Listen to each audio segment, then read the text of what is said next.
Hello students, तो हमने पिछली क्लास में करा था rules of debit and credit.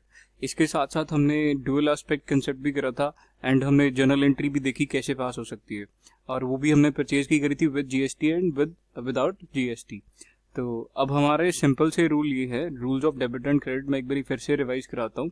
Rules and debit and credit में दोबारा से हम देखें तो एक आता है ट्रेडिशनल अप्रोच और एक आता है मॉडर्न अप्रोच। मॉडर्न अप्रोच और ट्रेडिशनल अप्रोच अगर आप अपनी नोटबुक में देखेंगे तो यहाँ पे ट्रेडिशनल अप्रोच में रियल, पर्सनल और नॉमिनल अकाउंट की बात करी गई थी। तो रियल का मतलब ये होता है जो बिजनेस में आता है जाता है। पर्सनल का मतलब जो भी कोई भी पर्सन इन्वॉल्व हो जाए। अब इसकी एग्जांपल क्या है, पर्सन इन्वॉल्व होने की एग्जांपल क्या है? कहता है कैपिटल। कैपिटल किसकी है? पर्सन की है। ड्राइंग्स भी किसकी है? किसी पर्सन की है। बैंक अकाउंट तो मैं यहाँ पे लिख देता हूँ, कैपिटल ड्राइंग्स। उसके बाद बैंक अकाउंट भी किसी पर्सन का होगा। उसके बाद बैंक ओवरड्राफ्ट, जब आप बैंक से ओवरड्राफ्ट की फैसिलिटी लेते हो।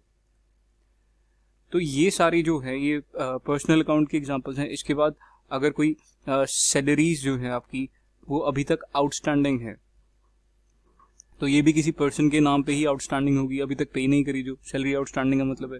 उसके बाद प्रीपेड रेंट, आप रेंट पहले से ही रेंट प्रीपे कर देते हैं तो ये भी किसी पर्सन को ही देते हैं।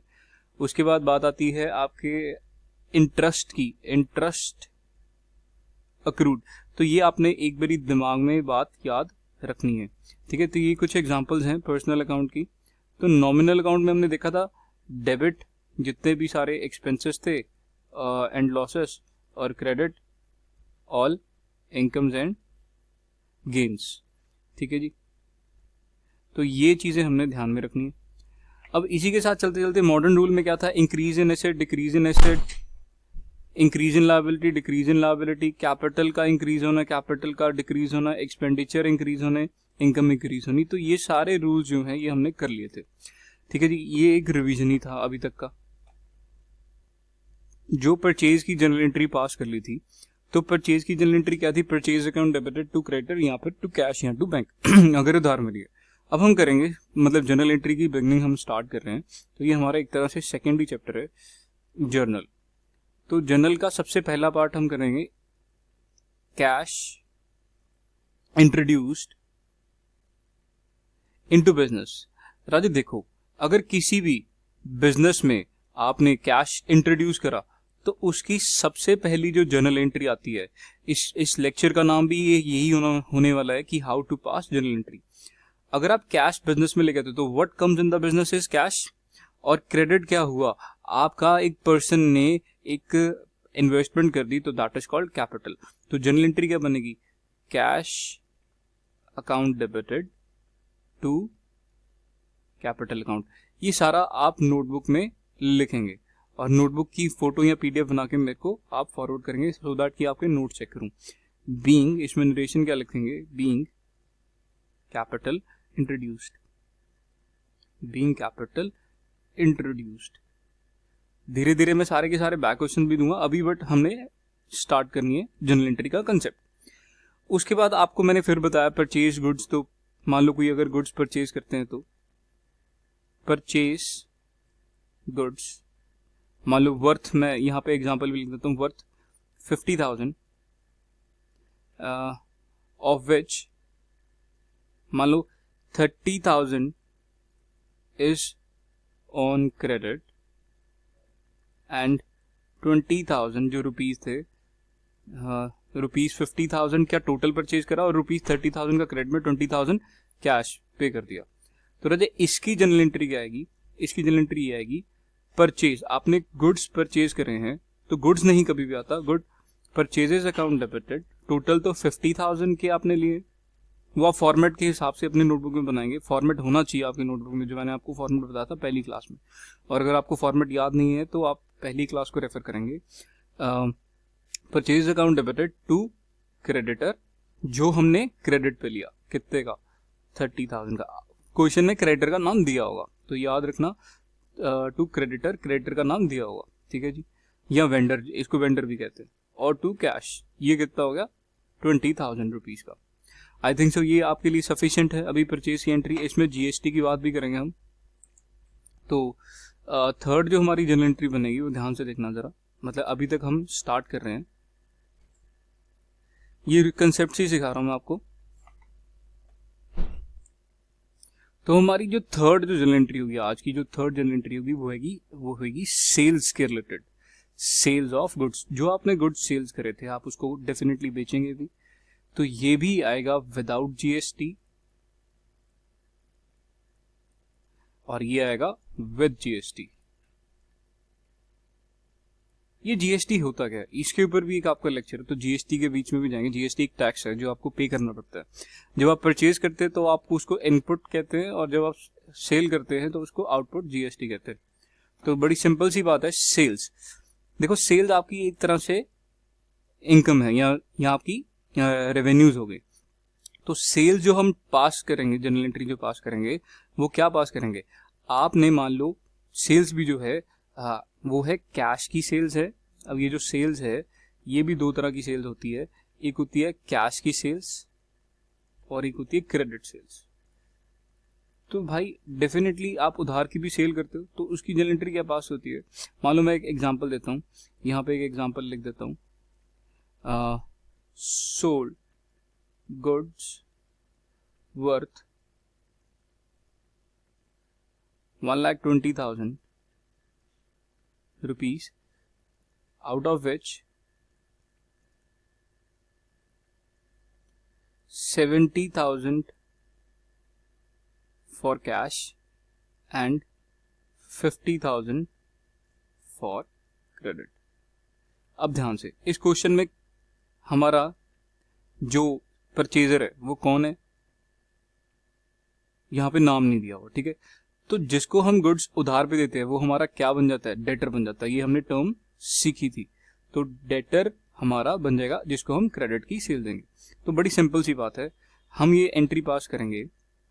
हमारे पास बिजनेस में क्या आया, हमारे पास बिजनेस में आया कैश, कैश अकाउंट डेबिटेड कितना 70,000, बट बाकी का वो आएगा डेटर, डेटर अकाउंट डेबिटेड कितना 50,000, और सेल्स हमेशा क्रेडिट है टू सेल्स कितनी 1,20,000 की।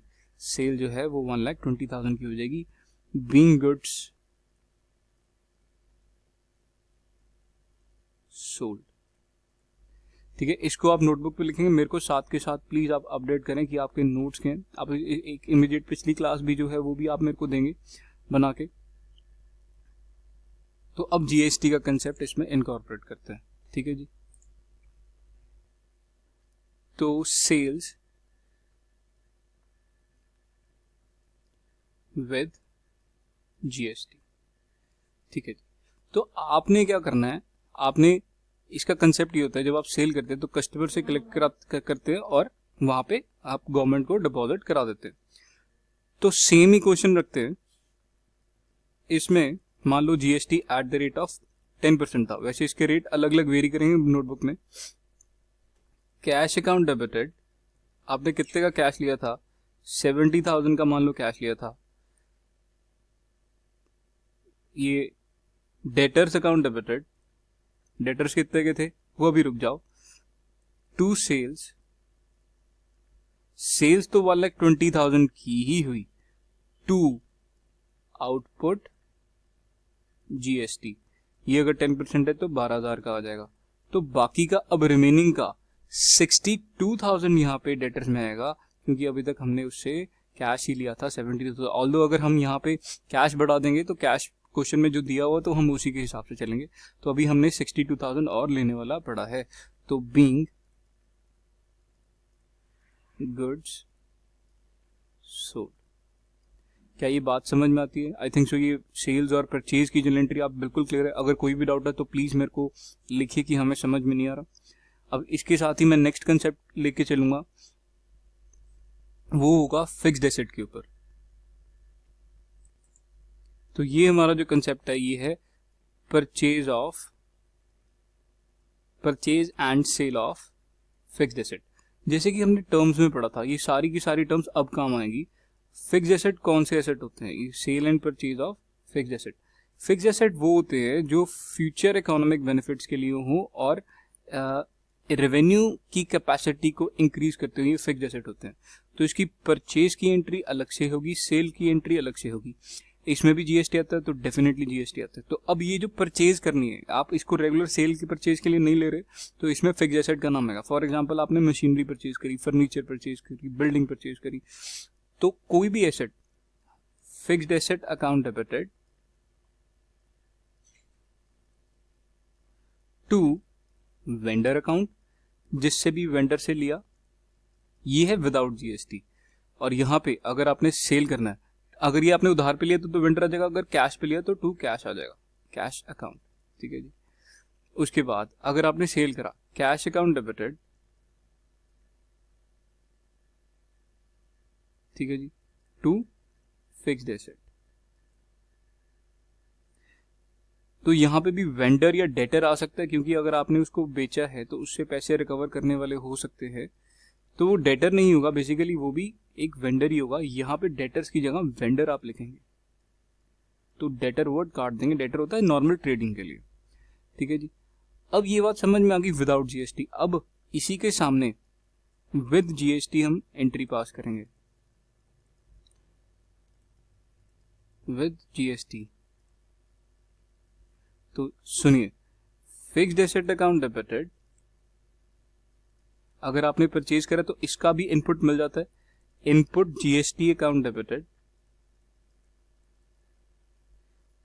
टू कैश, अगर आपने कैश पे लिया, टू वेंडर अगर आपने क्रेडिट पे लिया। अब एक बात ध्यान रखना, ये जो जीएसटी है ये 3 तरीके की होती है। ये जो जीएसटी है ये 3 तरीके की होती है, मैं आपको अभी बताता हूं। तो 3 तरीके की कैसे होगी, ध्यान से देखना। ये जीएसटी एक्ट में ही लिखा हुआ है। एक तो होगी लोकल की और एक हो जाएगी हमारी लोकल के साथ साथ इंटर स्टेट की। तो ये जो लोकल है, लोकल की जो सेल्स होगी उसमें 2 तरह के होंगे, एक सीजीएसटी, एक एसजीएसटी, और इसमें हो जाएगा IGST.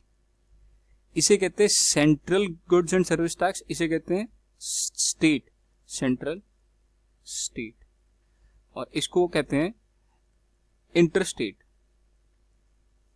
Goods and service tax. तो ये ध्यान रखना, आपको क्वेश्चन में अगर दिया होगा कि ये लोकल परचेज है तो आप सेंट्रल एंड स्टेट टैक्स की अलग अलग 2 जनरल एंट्री, और अगर इंटर स्टेट है मतलब 2 अलग डिफरेंट स्टेट्स के बीच में, तो आपको आईजीएसटी डालना ही डालना पड़ेगा। अब बात करते हैं नेक्स्ट इसकी सेल ऑफ फिक्स्ड एसेट की। अगर आपने सेल ऑफ फिक्स्ड एसेट करना है और वो with sale of fixed asset करना और वो विद जीएसटी है, तो सुनिए, vendor account debited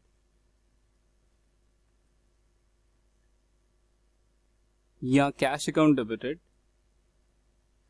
to fixed asset. अब जो भी आप एसेट बेचेंगे वो बिजनेस से निकाल देंगे, इसलिए उसको क्रेडिट कर दिया जाएगा, टू आ जाएगा जीएसटी टू आउटपुट जीएसटी।